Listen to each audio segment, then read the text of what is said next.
Shabbat Shalom, everybody. Shabbat Shalom, Judith. And welcome to another Shabbat where we honor the King of the universe because he commanded that we, from beginning of creation, that we set aside the seventh day, and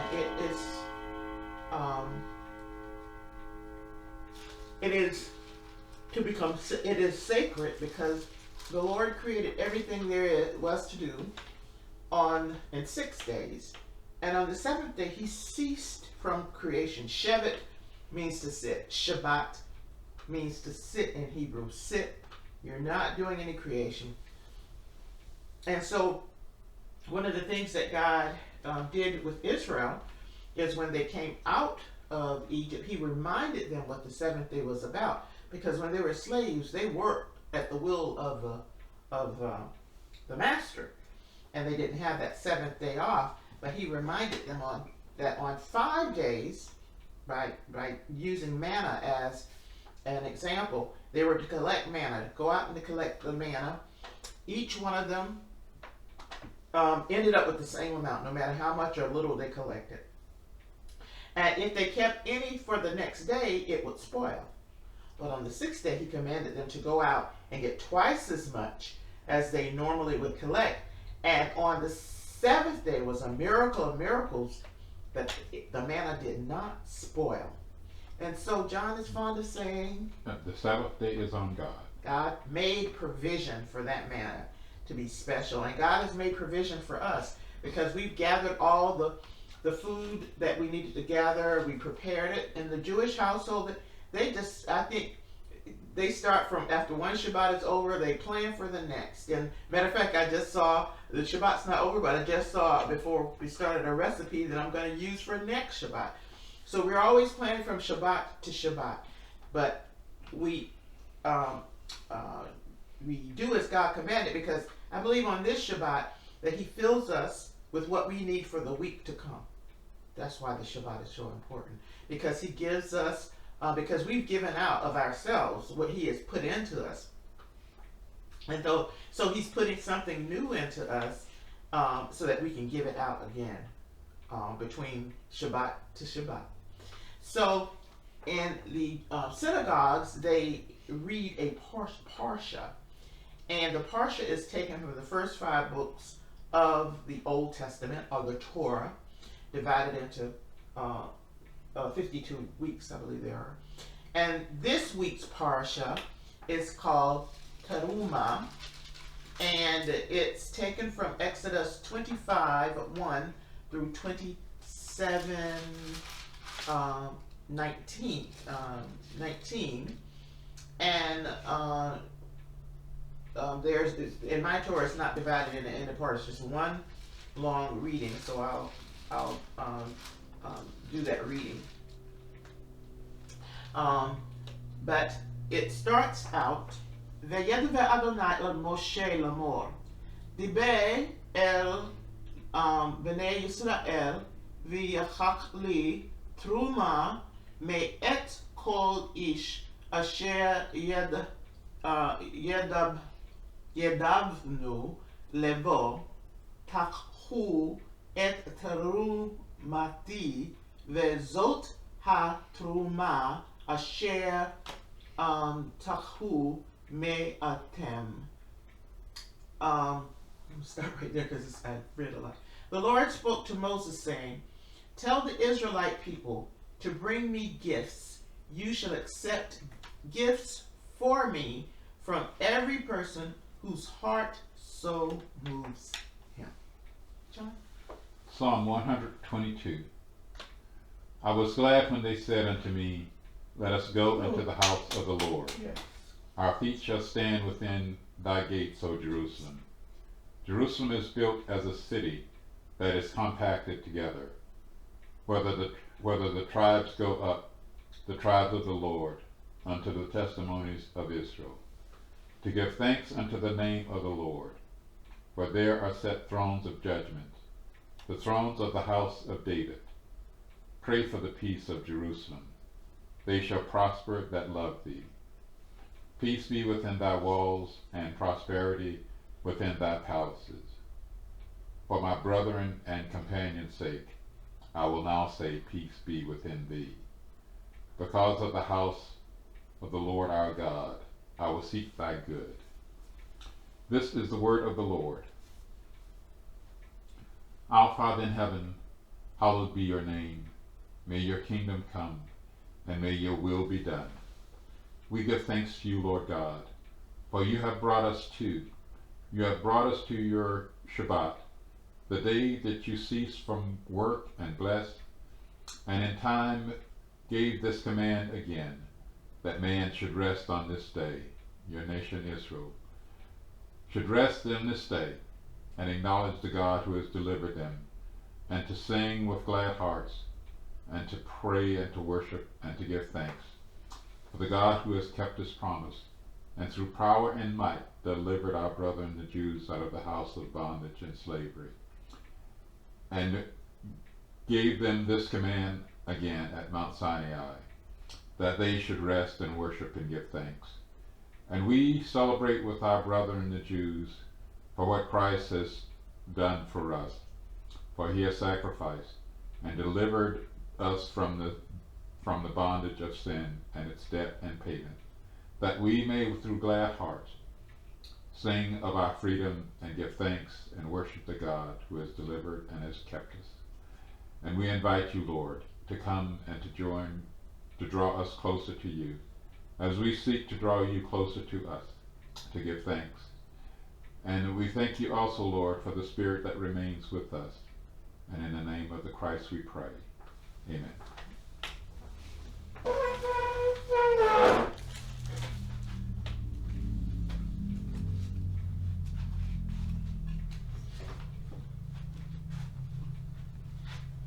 Baruch atah Adonai Eloheinu melech haolam hamotzi lechem min sa'at. Blessed art you, Lord our God, King of the universe, who gives us bread from the earth.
Baruch atah Adonai Eloheinu melech haolam Borei pri hagafen.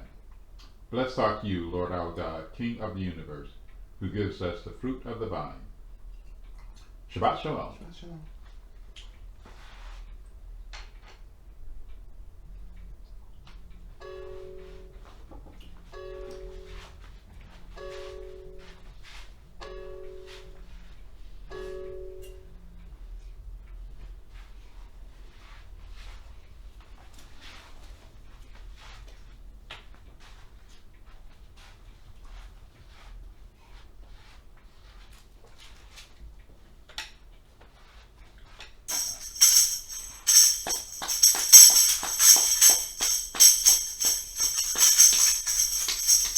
Shalom,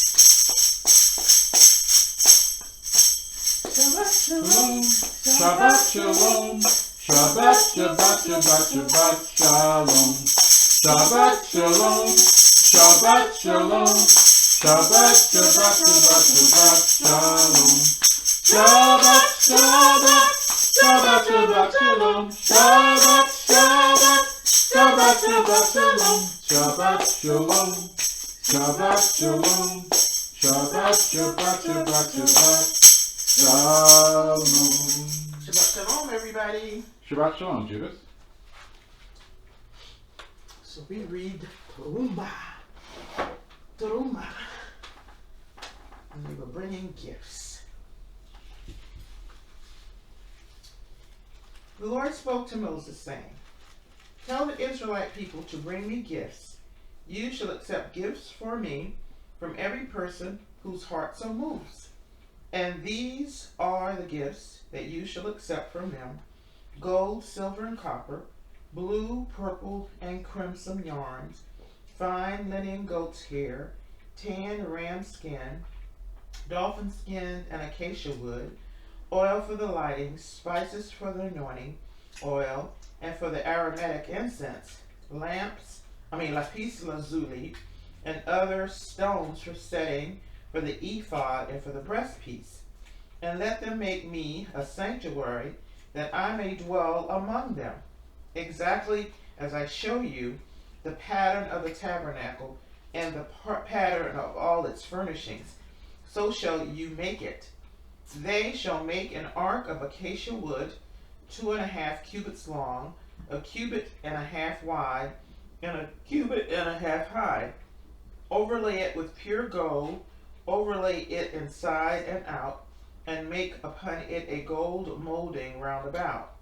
Cast 4 gold rings for it, so to be attached to its 4 feet, 2 rings on one of its side walls, and 2 on the other. Make poles of acacia wood, and overlay them with gold. Then insert the poles into the rings on the side walls of the ark for carrying the ark. The poles shall remain in the rings of the ark. They shall not be removed from it. And deposit in the ark the tablets of the pact, which I will give you.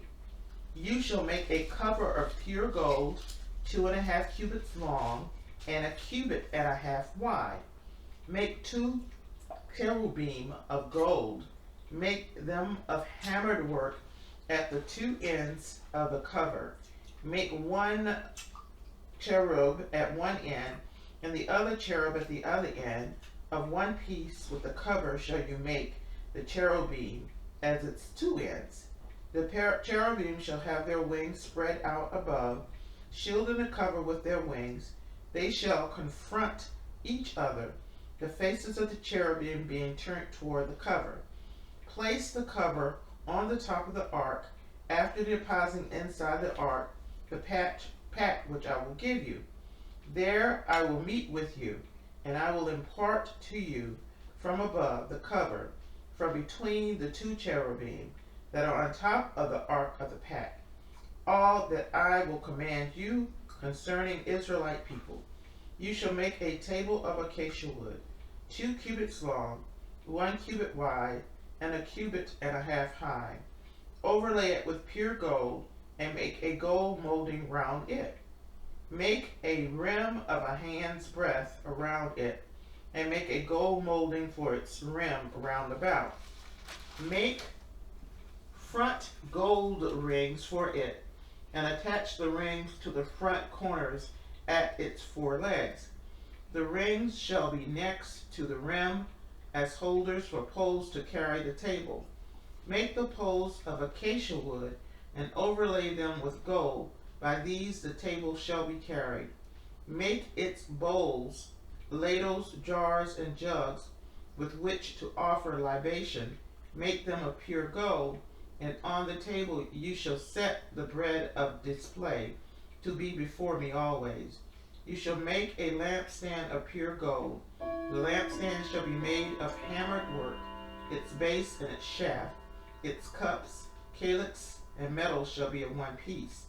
6 branches shall issue from its side, 3 branches from one side of the lampstand, and 3 branches front the other side of the lampstand.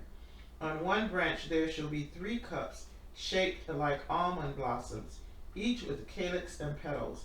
And on the next branch there shall be 3 cups shaped like almond blossoms, each with the calyx. Okay, from the lampstand. And on the lampstand itself there should be 4 cups shaped like almond blossoms, each with calyx and petals.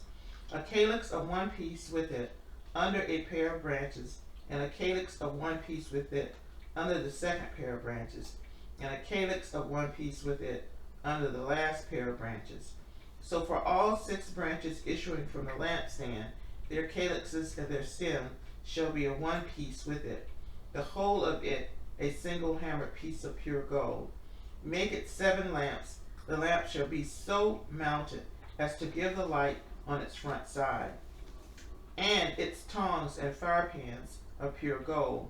It shall be made with all these furnishings out of a talent of pure gold. Note well and follow the patterns for them that are being shown you on the mountain. As for the tabernacle, make of it 10 strips of cloth. Make of these fine twisted linen of blue, purple, and crimson yarns, with a design of cherubim worked unto them. The length of each cloth shall be 28 cubits, and the width of each cloth shall be 4 cubits. All the cloths to have the same measurements. 5 of the cloths shall be joined to one another, and the other 5 cloths shall be joined to one another. Make loops of blue wool on the edge of the outermost cloth of the one set, and do likewise on the edge of the outermost cloth of the other set. Make 50 loops on the one cloth, and 50 loops on the edge of the end cloth, and on the other set the loops to be opposite one another. And make 50 gold clasps, and couple the cloths to one another with the clasps, so that the tabernacle becomes one whole. You shall then make cloths of goat hair for a tent over the tabernacle. Make the cloths 11 in number, and the length of each cloth shall be 30 cubits, and the width of each cloth shall be 4 cubits. The 11 cloths to have the same measurements. Join 5 of the cloths by themselves, and the other 6 cloths by themselves, and fold over the 6th cloth at the front of the tent. Make 50 loops on the edge of the outermost cloth of one set, and 50 loops on the edge of the cloth of the other set. Make 50 copper clasps, and fit the clasp into the loops, and couple the tent together, so that it becomes one whole. As for the overlapping access of the cloths of the tent, the extra half cloth shall overlap the back of the tabernacle, while the extra cubit at either end of the length of the tent cloth shall hang down to the bottom of the 2 sides of the tabernacle and cover it. And make for the tent a covering of tan ram skin, and a covering of dolphin skin above. You shall make the planks of the tabernacle of acacia wood upright. The length of each plank shall be 10 cubits, and the width of each plank a cubit and a half. Each plank shall have 2 tenons parallel to each other. Do the same with all the planks of the tabernacle. Of the planks of the tabernacle, make 20 planks on the south side, making 40 silver sockets under the 20 planks, 2 sockets under the one plank for its 2 tenons, and 2 sockets under each following plank for its 2 tenons.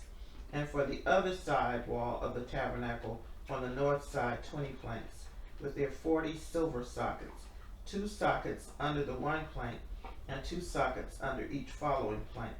And the rear of the tabernacle to the west make 6 planks, and make 2 planks for the corners of the tabernacles at the rear.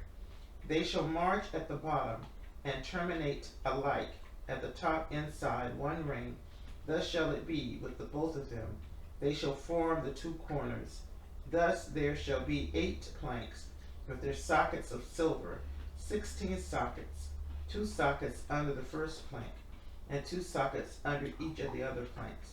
You shall make bats of acacia wood, 5 for the planks of one side wall of the tabernacle, 5 bars for the planks of the other side of the wall of the tabernacle, and 5 bars for the planks of the wall of the tabernacle at the rear to the west.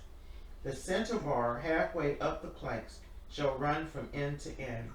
Overlay the planks with gold, and make their rings of gold as holders for the bars, and overlay the bars with gold. Then set up the tabernacle according to the manner of it that you were shown on the mountain. You shall make a curtain of blue, purple, and crimson yarns, and fine twisted linen. It shall have a design of cherubim worked into it. Hang it upon 4 posts of acacia wood, overlaid with gold, and having hooks of gold set in 4 sockets of silver. Hang the curtain under the clasp, and carry the ark of the pact there, behind the curtain, so that the curtain shall serve you as a partition between the holy and the Holy of Holies. Place the cover upon the ark of the pact in the Holy of Holies.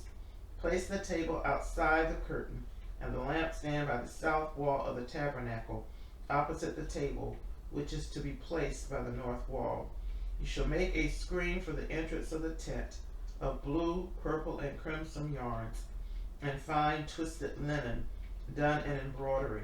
Make 5 posts of acacia wood for the screen, and overlay them with gold, their hooks being of gold, and cast for them 5 sockets of copper. You shall make the altar of acacia wood, 5 cubits long and 5 cubits wide, the altar to be square and 3 cubits high. Make its horns on the 4 corners, the horns to be of one piece with it, and overlay it with copper. Make the pails for removing its ashes, as well as the scrapers, basins, flesh hooks, fire pans. Make all of its utensils of copper. Make for it a grating of meshwork in copper, and on the mesh make 4 copper rings at its 4 corners. Set the mesh below under the ledge of the altar, so that it extends to the middle of the altar, and make poles for the altar, poles of acacia wood, and overlay them with copper. The poles shall be inserted into the rings, so that the poles remain on the 2 sides of the altar when it is carried. Make it hollow of boards, as you were shown on the mountain, so shall they be made. You shall make the enclosure of the tabernacle on the south side 100 cubits of hangings of fine twisted linen for the length of the enclosure on that side, with its 20 posts and 20 sockets of copper, the hooks and the bands of the posts to be of silver. Again 100 cubits of hanging for its length along the north side, with its 20 posts and their 20 sockets of copper. The hooks and bands of the posts to be of silver. For the width of the enclosure on the west side, 50 cubits of hangings with their 10 posts and their 10 sockets. For the width of the enclosure on the front, for east side, 50 cubits. 15 cubits of hanging on one flank, with their 3 posts and their 3 sockets. 15 cubits of hangings on the other flank, with their 3 posts and their 3 sockets. And for the gate of the enclosure, a screen of 20 cubits of blue, purple, and crimson yarns, and fine twisted linen, done in embroidery, with their 4 posts and their 4 sockets. All the posts around the enclosure shall be banded with silver, and their hooks shall be of silver. Their sockets shall be of copper. The length of the enclosure shall be 100 cubits, and the width 50 throughout, and the height 50 cubits, with hangings of fine twisted linen. The socket shall be made of copper. All the utensils of the tabernacle, for all its service, as well as its pegs, and all the pegs of the court, shall be of copper. Really detailed, huh?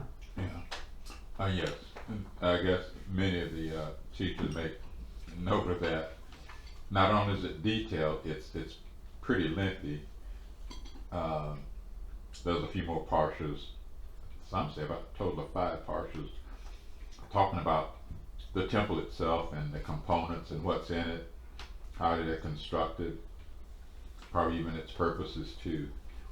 But this is making a place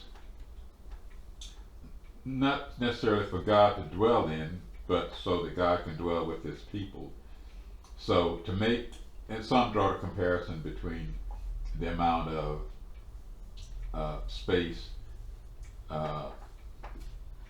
used to record the creation of the universe and the world, how brief that is, or how much little space that takes up, how short it is compared to, well, the universe was created for man, a dwelling place for man, while the temple is considered, well, they think of it as a dwelling place that God might rest with his people.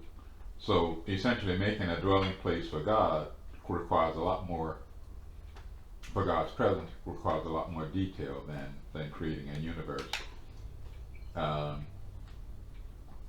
Just more to it. The earth, when this thing, when it starts out, they talk about God wants them to take up a donation, but and from those who have a willing heart. Now, some folks may have a willing heart to give, but really nothing to give. And they did have, well, initially they had a willing heart to give, but nothing technically to give, because what can you give God that he doesn't already have, since everything belongs to him? But it speaks of some with a willing heart to give. And mine, my version says that they're to take for me those gifts from the people. Mm-hmm. But sometimes you think, so, well, gee, why is God taking it from the people? Why not just say, hey, the people are giving it and God should receive it? But the idea here is the people are offering a gift and God is out there and he's going to take the gift from them because they are offering it. It's as if you're offering a gift to an individual or higher up, and they refuse the gift. They said, I don't want that gift. I got everything I need. But God was gracious enough and technically honored us for willing to give a donation, to take the donation from us. So when it says take for me, he is taking the donations that we're offering out of our hand, and he's going to use it as a dwelling place, use it to dwell among the people, not necessarily in the temple, but to dwell among the people. And that's the whole purpose. And I think it's part of the whole purpose of creation, so that God can dwell in his dwell among his people. What made that difficult was sin. So the temple had to come, and part of it had to come, so he could dwell with us. Still a little separation. It did mention that because of sin, but that will be rectified. What was offered: gold, silver, bronze, wood. The curtains, stones for the piece. right. So the idea, and some of the measurements were given in half measurements, like this was 2.5 or 1.5, and the sages point out the half measurements were to teach us that we're not complete. We still need things. We're not 100%. We're still in need, and that's what the half, the fractional measurements mean. Another reference was the 12 loaves of bread, and that's a round number. That's a whole number. And that gives the impression, or that is to teach us, that in some things we have everything we need. We are complete in some things, but some things we are incomplete, and that's the fractional measurements. The other thing that has to do with the measurements, and I was thinking, I just almost forgot it. I just forgot it.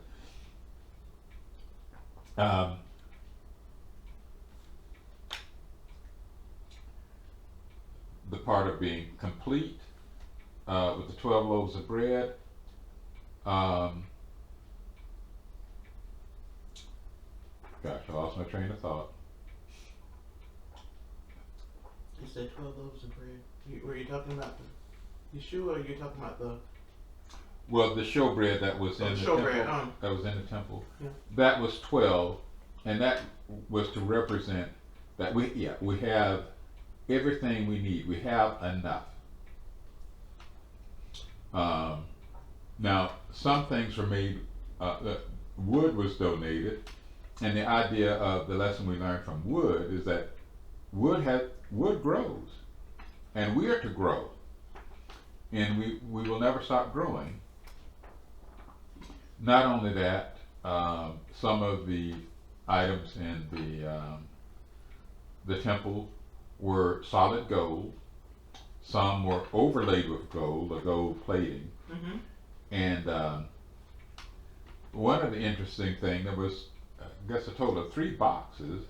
There was a wooden box, and then there was the ark, which was overlaid in gold, and one box fit inside of another box.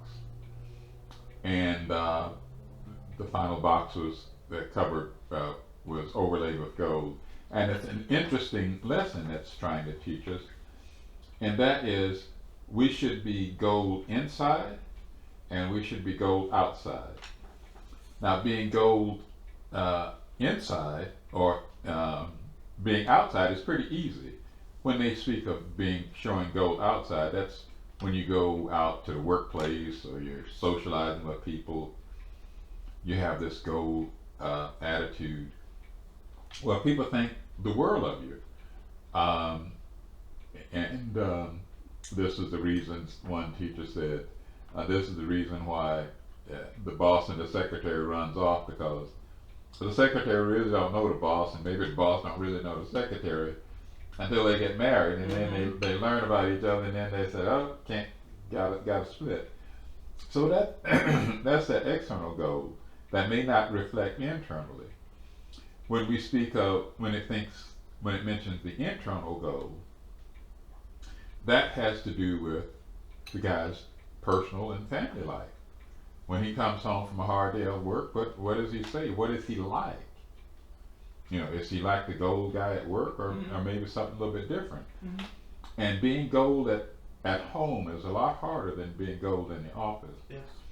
So we're saying the inside of the person should match the outside. Nowadays, when I was growing up, if the inside didn't match the outside, we call the person two-faced, and that's still the same. So the lesson which was taught earlier, don't be two-faced. I don't know. I don't know if it's saying if you're rude outside, you should be rude inside. I don't think it's saying that. But you want to be a true and honest person. The idea of the staves being put into the brass circles. The brass circles is an indication of the lesson that's teaching is eternity. He's saying will go on forever and ever. It's never ending.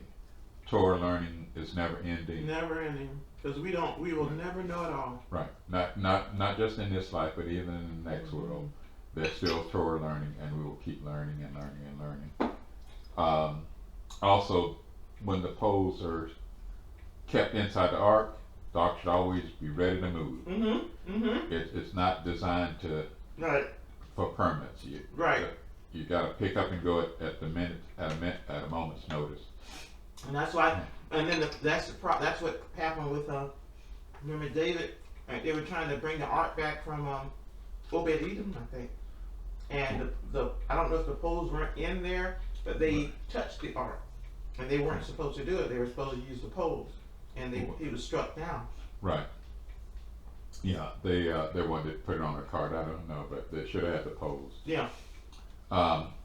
Also, with the Ark of the Covenant, this was actually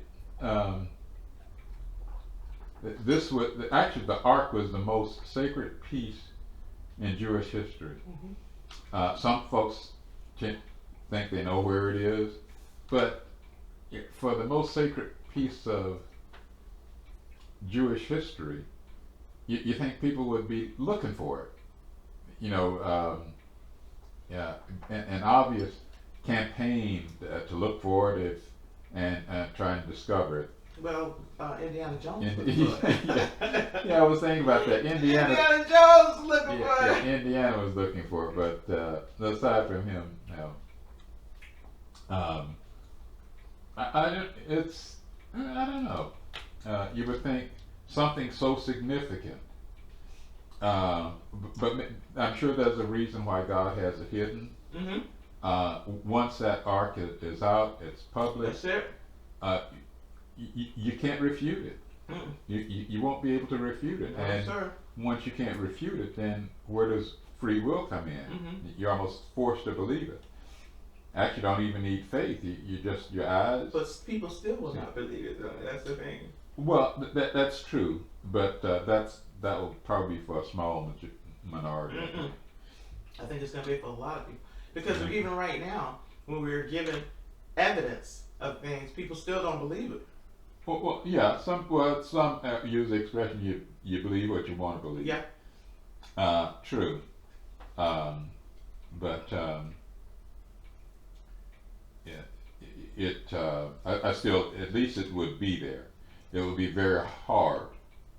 But still, people will not believe. Okay. They will not believe. Okay.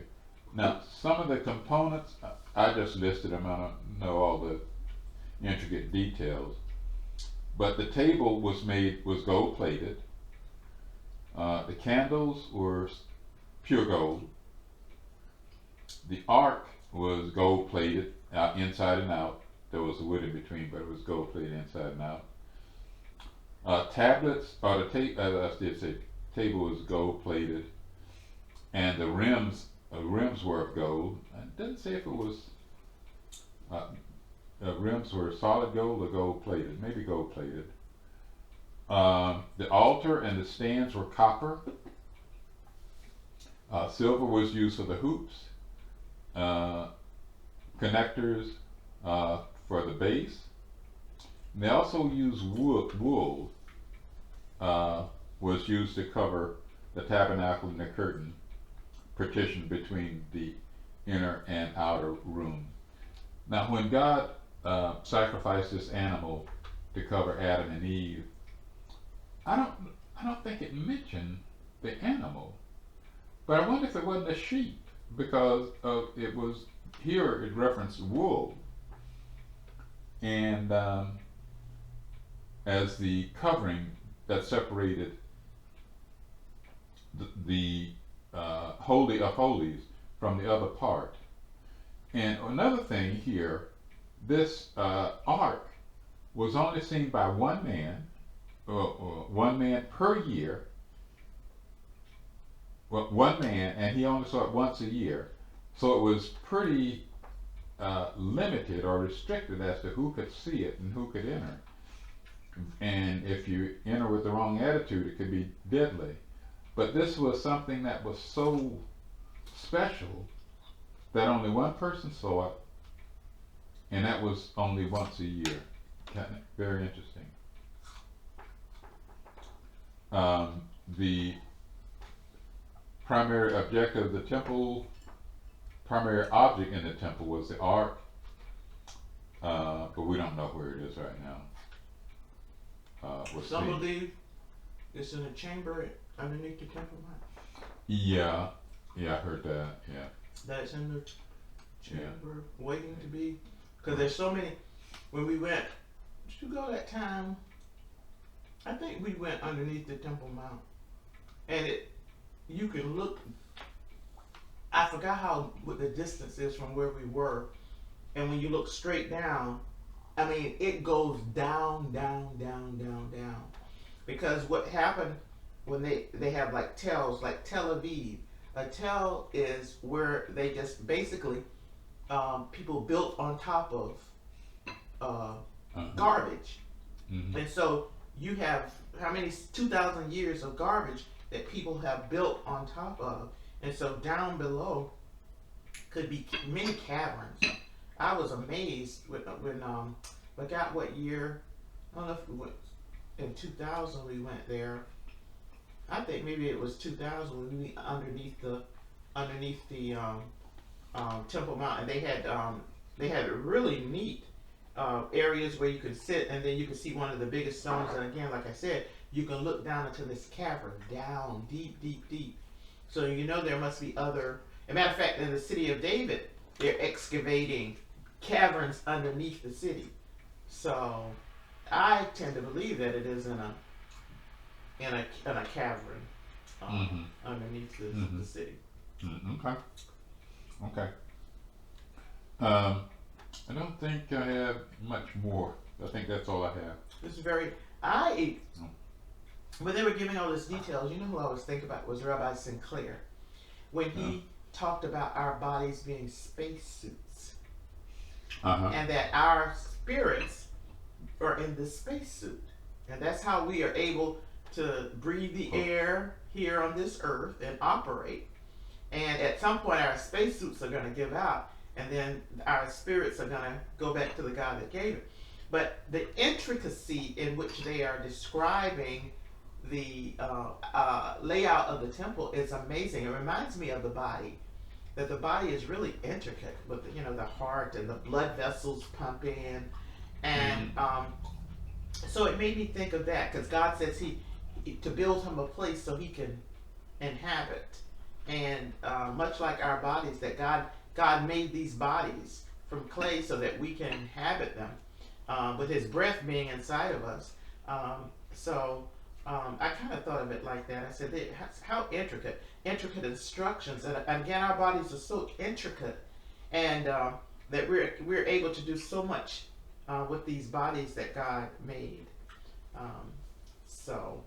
As Rabbi Sinclair said, these space suits, earth suits, I guess would be a better, because they're our earth suits. This is what, and then at some point we will have a suit not made with hands, a body that will be everlasting, that God will make for us, that will be just as intricate as this description of the temple, and these bodies that are wearing out right now, for those who believe and the work on the cross of Yeshua, we will live in eternity with special bodies to clothe our spirits.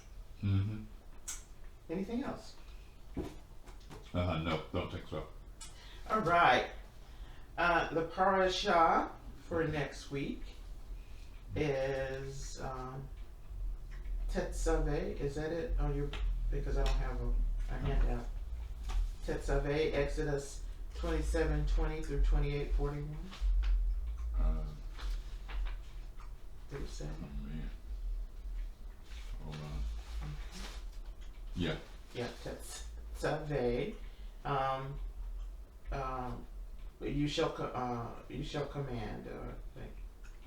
But let me see how many sections it's divided into. In my 28, 27. I kind of got it written kind of funny here, so I'm not sure how many parts it's divided into for next week. Let's see if I can make sense of my handwriting here. You shall command. Well, let me just look at my Torah. And Parashah for this coming week, Tetzaveh. The regular perpetual light. Wait, let's see. Tetzaveh. It looks like this is just 1,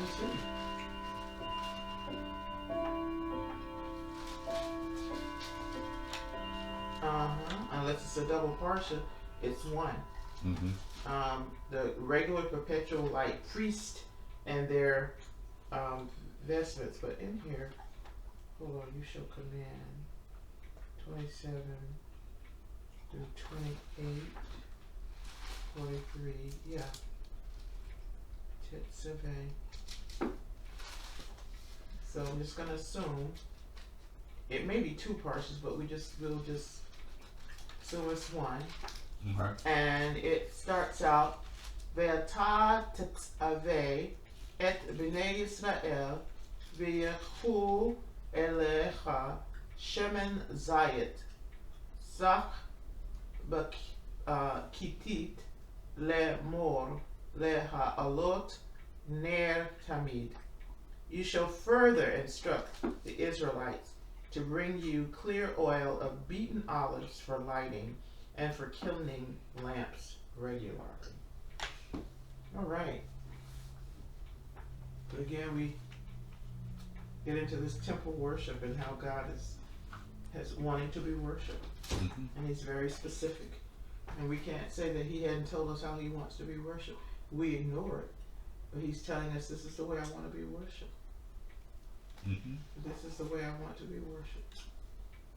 So maybe one day we'll take Him at His word and worship Him the way He wants to be worshipped. One day it will happen.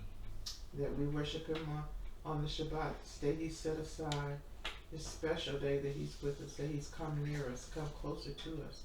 When all week He's been far away from us, and we've been far away from Him because we've been pursuing our occupations and other things and the noise of the daily living. But on this day, we say, we put down those things we normally do, and we listen for the voice of our God, our Messiah. And so we are thankful. So, we look forward to,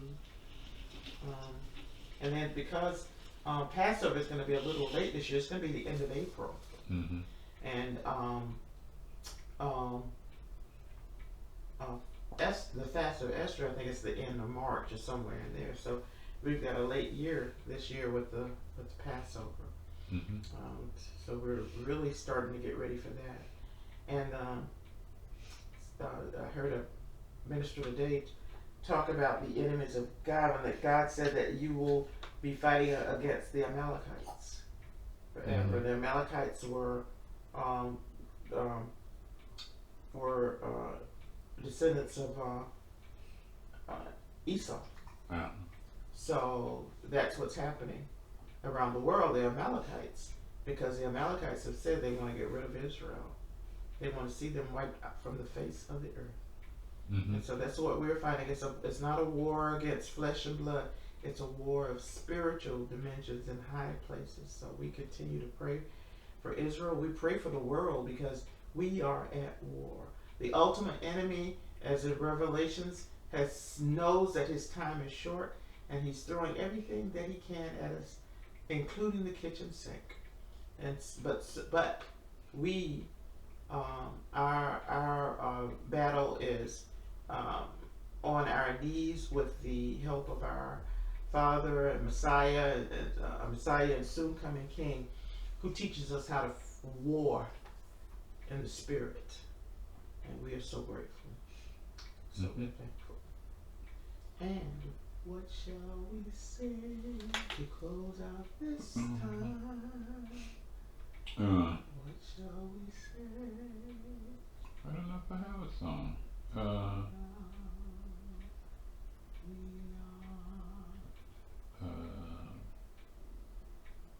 I just started singing it, so I'm going to continue to sing it. We are climbing Jacob's ladder. We are climbing Jacob's ladder. We are climbing Jacob's ladder. Soldier of the cross. Every round goes higher and higher.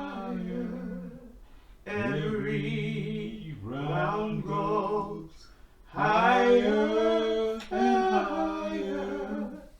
Every round goes higher and higher. Soldiers of the cross. If you love him, why not serve him? If you love him, why not serve him? If you love him, why not serve him? Soldiers of the cross. And we are soldiers. We are soldiers on the battlefield. And this is the time that we have been preparing for years. We thought that it would maybe come after we left this earth, but it is here. And our fight again is not against flesh and blood. It's against principalities of darkness and high places. But our Father has already won the battle. It is complete. He is victorious. And we wait for our Messiah to come, and we rule and reign with him for 1,000 years on this earth. And so we thank him for the opportunity to serve him now while we're in these earth suits and we're awaiting his coming. As our earth suits deteriorate, but still, even though they're deteriorating, we're able to still fight on. We're able to fight. We're able to fight, and we continue to fight. So, we say, Shabbat Shalom. Shabbat Shalom. And Shavua Tov. Whole world is waiting. Sing the song of Shabbat. Whole world is waiting. Sing the song of Shabbat. Whole world is waiting. Sing the song of Shabbat. Whole world is waiting. Sing the song of Shabbat.